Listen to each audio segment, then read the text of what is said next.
लिया और फोटो लेने की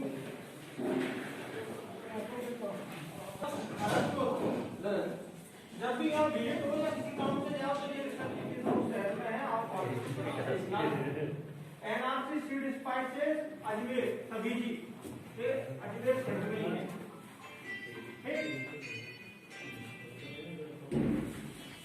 एक इंदौर में एक और चीज का है NHIDF Save road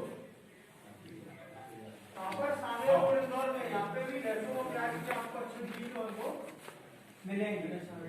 NHIDF Save road पर है इंस्टीट्यूट। ऐसे ही आलू का भी ग्वालियर में है। आलू का अच्छे बीज चाहिए तो CPRI central potato research institute का उपकेंद्र मुख्य केंद्र तो शिमला में लेकिन डुप्टी उसका कहां पर है ग्वालियर में।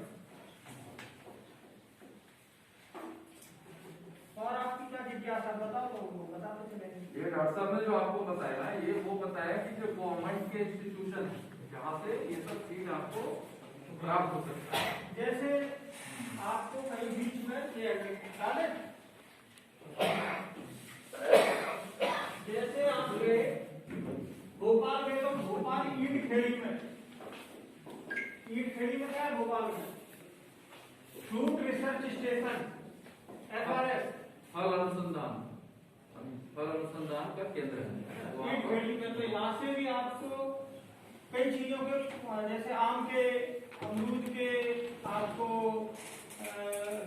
अदरक और हल्दी इनके राजयोग और पौधे मिल जाएंगे ईट खेड़ी। ऐसे ही एक ऐसे केंद्र कहाँ पर है आपके इमलिया जबलपुर अगर कहीं जा रहा है तो जबलपुर शहर के अंदर है इमलिया गांव पास में ही है वहां पर भी FRS है फ्रूट रिसर्च फल अनुसंधान केंद्र नीचे दबा गया था। ऐसे ही एक और है फलों के लिए मध्य प्रदेश में रीवा में कुठलिया कहाँ पर रीवा ये भी मध्य प्रदेश में ही है FRS। यहाँ से भी आपको 40-50 प्रकार के फल वाले पौधे जैसे आम की 40-45 वैरायटी के पौधे मिल जाएंगे अमरूद के मिल जाएंगे इसी प्रकार से।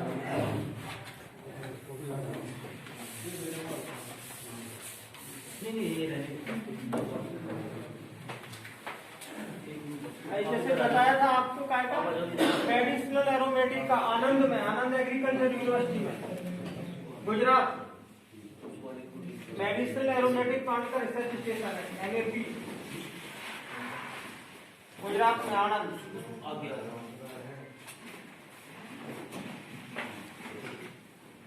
और बताओ आपको क्या जिज्ञासा का बताओ तो थोड़ा हमें बताने को ठीक लगेगा आपका भी समय बचे।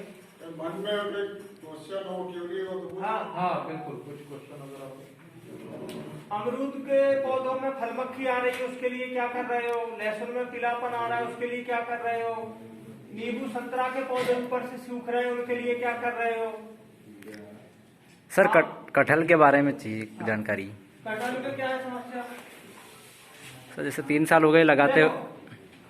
यहाँ का जो मध्य प्रदेश का जो मालवा निमाड़ है यहाँ क्या है काली मिट्टी क्या है काली मिट्टी जी। और पौधे जो फलदार पौधे रहते हैं उनकी जो मुख्य जड़ें रहती है ये पौधा है आपने वो नीचे जड़ निकलती ना उसको जड़ मत समझो। इस पौधे के ज्यादा से ज्यादा 1 फीट जो नीचे का हिस्सा है इसी में सबसे ज्यादा जड़ें मुख्य रहती हैं। कोई भी पौधा हो फल वाला कुछ भी हो जहां आपकी मिट्टी सूखी तो आप देखते हो कि जब जड़ है उसमें जब मिट्टी के जो टुकड़े रहते हैं उनमें सफेद कुछ धागे से दिखते होंगे वही मुख्य जड़ है जो भोजन बनाती है ना। जैसे दांत है दांत आपको दिख रहे हैं 32 लेकिन मुख्य काम खाना पचाने का कौन कर रहा है आपकी जो लाल ग्रंथियां है वो जीभ के नीचे और इधर उधर बहुत छोटी बहुत बारीक रहती है। जैसे कभी आपने खट्टा देखा जीभ ऊपर को उठाओगे तो एकदम रस जूस सा निकलेगा वही पौधों के साथ होता है। जो ये मुख्य जड़ें हैं जहाँ जो डिश आप कहोगे सर कि फला पौधे में तो आता है फला पौधे में क्यों नहीं आती है समस्या सीजन इस पर असर डालता है, क्या चीज? मौसम। जो फल बरसात में आ रहे हैं तो गीलापन रहता है, तो वो जड़ें टूटेगी नहीं, चटकेगी नहीं, तो उस समय वो फल वाली समस्या नहीं आएगी। लेकिन जो इस सीजन में फल वाले हैं वहां यह समस्या आना ही है। तो फल कब आते हैं आपके कटहल में? मुख्य फल जो समय है मार्च अप्रैल में शुरू हो जाता है आना, और उसी समय मई तक चलता है, और उसी समय ड्राई पीरियड रहता है। और जहां काली मिट्टी, जब तक आप कंटिन्यू पानी नहीं दोगे तो आपके कटहल में फल गिरने की समस्या बराबर चलती रहती है। तीसरी चीज क्या रहती है? फल और टपकने की। एक नया कंसेप्ट दिया कृषि विज्ञान ने कि जो आपका बगीचा है, पहले चलता था थाला। थाला क्यों बताया जाता था? जिससे जो बारीक जड़ें हैं खाने वाली वो जुताई के समय डिस्टर्ब ना हो। फिर एक नया कंसेप्ट आ गया कि हमें सघन खेती करना है। अब जब सघन खेती करोगे तो कृषि खेत में बराबर ट्रैक्टर चलेगा। तो हमारे किसान ने क्या किया, इस थाला को खत्म करके आ गया ड्रिप पे। थाला खत्म कर दिया और ड्रिप कर दिया, तो उसने बस तने के पास की मिट्टी मुश्किल से छोड़ी है। तने का जो बिल्कुल नजदीक हिस्सा है, जहां हो ही नहीं सकता, बस उतनी जगह छोड़ी है। तो जो भी किसान फल वाले पौधे लगाए हैं उनसे निवेदन है, ड्रिप आप कर रहे हो अच्छा है, लेकिन थाला जरूर बनाए। भगवान शंकर को, आप तो उज्जैन के यहाँ से आए, उनका मुख्य यंत्र क्या है? डमरू। और उनको बगिया वाला भी कहा गया, मतलब वो बगिया का ही काम करते हैं। हर जो नर्सरी होगी वह शंकर जी का मंदिर जरूर होगा। तो जो पौधा होता है वो डमरू जैसा होता है, जितना ऊपर फैला रहता है उतना ही नीचे फैला रहता है। तो हमें उतनी जड़ें डिस्टर्ब नहीं करना। अगर आपको फल लेना है, 90% आपकी समस्या है पौधों की, फल टपकना, पौधा कमजोर होना, पौधा सूखना, वो यही कारण है इन जड़ों का डिस्टर्ब होना। जो कमजोर होगा वो बीमार भी अधिक होगा, बार बार होगा। ठीक? और कोई जानकारी? किस परिस्थिति में उपयोग करते हैं पता है आपको? सर कौन सा? देखो, नीला धोता जो कहते हैं बोर्डो पेस्ट। बोर्डो पेस्ट। बोर्डो स्प्रे। सर समझ नहीं पाए सर, ये कौन सा? सब समझ जाओगे हम आ रहे हैं। 1 केजी आपने लिया क्या? चूना। 1 केजी लिया गंधक, नीला धोता जो नीला आता है पाउडर के रूप में, और 100 लीटर लिया आपने पानी। ठीक? जो 1 केजी चूना है, 1 केजी आपका क्या है? नीला धोता। नीला धोता को क्या करना है आपको? अच्छे से बारीक पीस लो, और वो जल्दी घुलने के लिए उसको आपको रात में ही डालना पड़ेगा। अगर सुबह स्प्रे करना है तो उसको रात में ही डालना पड़ेगा भीगने के लिए। और जल्दी घुलने के लिए इसको क्या? गुनगुना पानी, गुनगुना जैसे अपन नहाते समय जो पानी यूज करते हैं, अगर उसमें डालेंगे तो और भी जल्दी घुलेगा। तो 5 लीटर लेंगे आप क्या पानी चूने के लिए, 5 लीटर पानी लेंगे आप क्या के लिए? नीला धोता के लिए। इनको अलग अलग प्लास्टिक या मिट्टी के बर्तन में अच्छे से घोलें। अब जो पानी कितना हो गया? 10 लीटर, 90 लीटर पानी बचा। ये संभाल के रखना है एक ही बर्तन में। जो 5 लीटर चूना वाला है और 5 लीटर नीला धोता, इनको जब अपन ने मिला लिया, फिर इन दोनों को, चूना और नीला धोता को अच्छे से आपस में एक बर्तन में मिलाएंगे। जब ये अच्छे से मिल जाए तो इसको चेक करेंगे कि इसकी अम्लता कितनी है। वो होना चाहिए 7 pH, 7 तक। लिटमस पेपर आता है, लिटमस पेपर ना हो तो अच्छी लोहे की छड़ या रॉड से भी चेक कर सकते हैं इस मिश्रण को। अगर उसमें तांबे जैसा डुबोने पर आ रहा है तो इसको और पतला करने की आवश्यकता है। जब तक तांबे जैसा आना बंद हो जाए तो फिर ये आपका मिक्सचर सही है। जब इस 10 लीटर को 5 लीटर 5 लीटर 10 और 2 केजी तो लगभग 12 हो गया। इसको आप पौधों पर अगर पुताई करेंगे तो वो हो जाएगा पेस्ट। क्या हो जाएगा? पेस्ट। ये काय के लिए करना है? जैसे गाद जैसा निकलने लगता है, नींबू वगैरह में देखते हो ना आप जी। कभी कोई फंगस जैसा बनने लगता है, तो उसके लिए कोई भी फंगस जनित बीमारी के लिए वो काम करेगा। अपने पपीता में लगा देंगे वही है। हाँ, तो वो ये जो 12 बनेगा वो आपका पेस्ट है। जब इस 12 को इस 90 में मिला दोगे तो ये हो जाएगा स्प्रे। 99% बीमारियां जो फफूंद जनित होती हैं ऊपर, मतलब जमीन के ऊपर, नीचे भी होती फफूंद से, लेकिन फफूंद के ऊपर वाली, उनमें आप स्प्रे करोगे किसी भी फसल में, ये आपका काम करेगा। ये हो गया बोडो मिक्सचर। कुछ समझ में नहीं आया हो एक बार पूछ लें। एक चीज और विशेष ध्यान रखना है, ये हो गया, बच गया, तो उसको आप अगर अगले दिन प्रयोग करना चाह रहे हो तो उसमें आपको गुड़ मिलाना पड़ेगा। ये अलग अलग मात्रा के लिए इस गुड़ की मात्रा अलग है, क्योंकि रात भर अगर आपने उसको रोक दिया तो उतनी क्षमता नहीं बचेगी। अगर आप अगले दिन स्प्रे कर रहे हो तो उसमें आपको गुड़ 1 kg के आसपास मिलाना पड़ेगा। अच्छा, ये डॉक्टर साहब ने आपको बताया, इसको आपने स्प्रे कर दिया तो उससे पौधों को क्या लाभ पहुंचेगा? फफूंद गायब हो जाएगा। और डॉक्टर साहब यहाँ है, बताएंगे आपको, आप डरिए मत, बताइए और क्या और क्या उसमें केवल फफूंदी गायब हो तो और भी कुछ सही करेगा? क्या है? कॉपर। इसमें क्या है? कॉपर ऑक्सीक्लोराइड है, ये इसको कहते हैं। मतलब आप सब सरल भाषा में बना हुआ लेके मार्केट में जाकर तो उसको कॉपर ऑक्सीक्लोराइड बोलने लगेंगे। तो कॉपर की कमी, सांवर की कमी से नींबू वर्गीय पौधों में कई समस्या आती है, तो वो दूर करने के लिए भी ये काम करेगा, जो सूक्ष्म पोषक तत्व नहीं मिल पा रहे। साथ ही जो इसमें चूने की मात्रा है, ये अगर मिट्टी पे भी गिरेगा तो वहां भी आपकी अगर अम्लता जमीन में अधिक है तो उसको न्यूट्रल करने का काम करेगा। आप देखते होंगे पीली पीली पत्तियां पड़ जाती हैं नींबू की, तो वो उसको ये रोकने का भी काम करेगा। लेकिन विशेष ध्यान ये रखना, 7 pH जो है इससे कम या अधिक हो गया तो ये हानिकारक भी पौधों के लिए हो जाएगा। इसकी जांच करने के लिए लिटमस पेपर आता है, वो नहीं मिल रहा तो लोहे की रॉड उसको डाल के देख लो, अगर तांबे जैसा उसमें बन रहा है तो समझिए उसमें थोड़ा पानी चूना मिलाने की आवश्यकता है। अगर न्यूट्रल है तो फिर आप स्प्रे कर सकते हैं।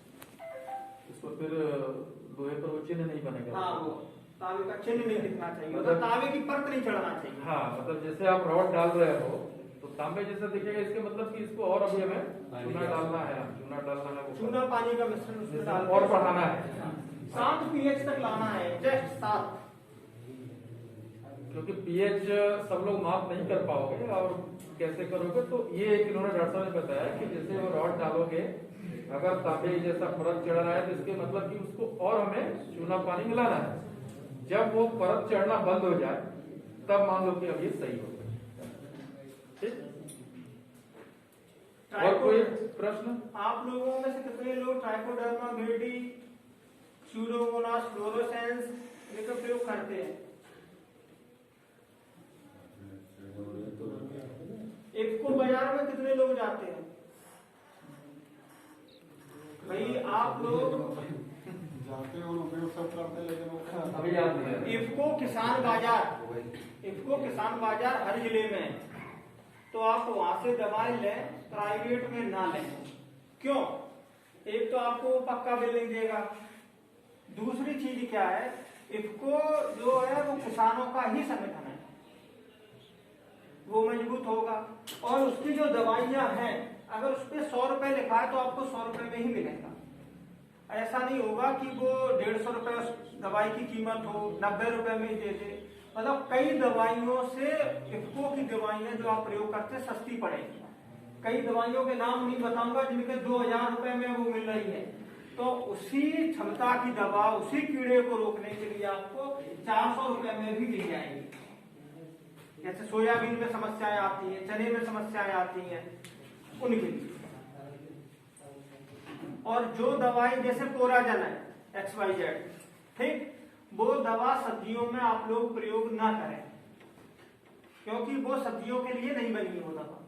उसको आप प्रयोग करोगे तो आज नहीं कुछ सालों बाद, 4 साल बाद, 6 साल बाद, 8 साल बाद आपके घर में ही कैंसर के मरीज मिलना प्रारंभ हो जाए।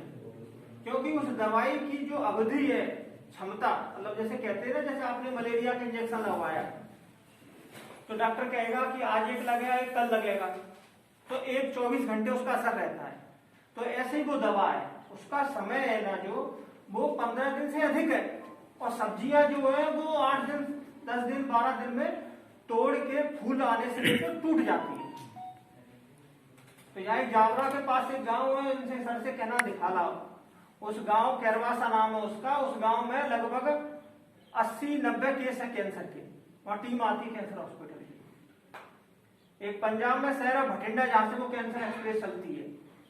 तो कुछ दवाएं ऐसी है जो उसमें रिकमेंडेड हो, वैज्ञानिकों से पूछकर, आपका कृषि विज्ञान केंद्र है, डॉक्टर साहब है, हमारे यहाँ से भी आप नंबर ले जाना, तो पूछ लो एक बार, तभी प्रयोग करें। सर एक बार दवाई का नाम फिर से बता दो। कोराजिन। तो आपको पता है ना, अभी बताया तो। कोराजिन जो दवाएं, मतलब मेरा कहने का मतलब ये सब्जियों की दवाएं अलग हैं कीड़ों के लिए। फसलों वाली जो दवाएं हैं कीड़ों के लिए, उनको सब्जियों पर प्रयोग ना करें। जैसे इमिडाक्लोप्रिड है 0.3 ml, 5 से 7 ml 15 लीटर की टंकी में डालते हैं, लेकिन हमारे किसान भाई 30 से 40 ml तक डाल रहे हैं। तो भाई क्षमता बढ़ेगी तो उतनी दिन वो रुकेगा, वो जो दवा का जो कैंसर वाला कारक है वो उसमें रुकेगा। तो आप ऐसी दवाओं का प्रयोग कम करें या ना करें। कई फेरोमेन ट्रैप आते हैं, जो काटने वाली जो मौत है उनके लिए फेरोमेन ट्रैप आते हैं, फ्रूट फ्लाई वगैरह के लिए फेरोमेन ट्रैप आते हैं, जो इल्ली है चनेटी उसके लिए हेलिकोवर्पा, आर्मी जैराइड के लिए आता है, उसका प्रयोग करो। सब मिल रहा है मार्केट में। सर चने के लिए कौन सा होता है? ठीक है, सर चने के लिए कौन सा होता है? इल्ली के लिए? हेलिकोवर्पा ANI आता है उसका, NPV, न्यूक्लियर पॉलीहाइड्रोक्सी वायरस। ये क्या है, इल्ली से ही तैयार किया जाता है। जो इल्ली रहती है ना, उसकी एक बनाते हैं फफूंद, तो वो उन इल्लियों को बीमार करते हैं। तो इसका स्प्रे करो, 250 की क्षमता का आता है ये चने के लिए, इसका प्रयोग करो। सर सोयाबीन की दवा इल्ली के लिए? सोयाबीन के लिए आप दवा प्रयोग कर सकते हैं, जैसे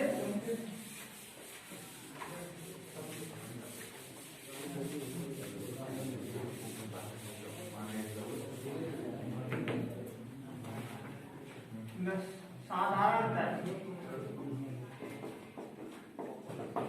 आते हैं आपके आग्नेयास्त्र, एक इल्ली नहीं है, और उसके ऊपर जो एक्सपेरिमेंटल ट्रायल था उसमें दवा प्रयोग की 3 स्प्रे करना पड़ा।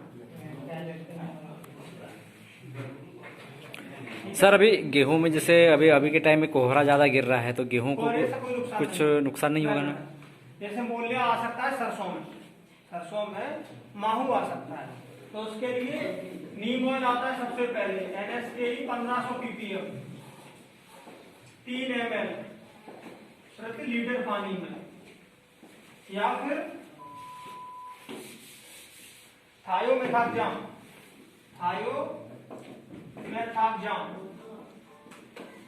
5 से 7 ml प्रति 15 लीटर की टंकी में। सर जैसे अभी कुछ सब्जियां जैसे भिंडी है तो उसमें महुआ गिर रहा है। क्या कह रहा है? महुआ बोलते हैं ना, जो मतलब सर व्हाइट सफेद मक्खी। देखो मकड़ी के लिए घुलनशील गंधक आते हैं, सल्फर, ओमाइट का नाम सुना? ओमाइट, अब आप दुकान पे जाना तो उसको बताना, ओमाइट सबसे अच्छा है। ओमाइट सबसे क्या है, ये तो इसमें दवा नहीं है, क्या है ये, एक प्रकार का इसमें गंधक होता है। तो ये क्या करता है, मकड़ी में खुजली पैदा कर देता है, तो वो खुजा के मकड़ी मर जाती है। सर हमारे क्षेत्र में मक्का में पिछले 3-4 साल से इल्ली आ रही है, वो तो 2 स्प्रे 3 स्प्रे वो करने आदमी के बाद वो उसके लिए वो बनाया करो, क्या नाम है, कहानी बहुत माता है उसमें, क्या नाम है, emamectin benzoate, emamectin benzoate, emamectin benzoate. फाल आदमी बाल माता है स्प्रे करा था। हाँ, फाल आदमी बाल। कई लोग किसानों ने ग्रुपों में वो डाल दिए थे, सर्फ का घोल डालो, ये डालो, वो डालो, मत करना। ठीक है।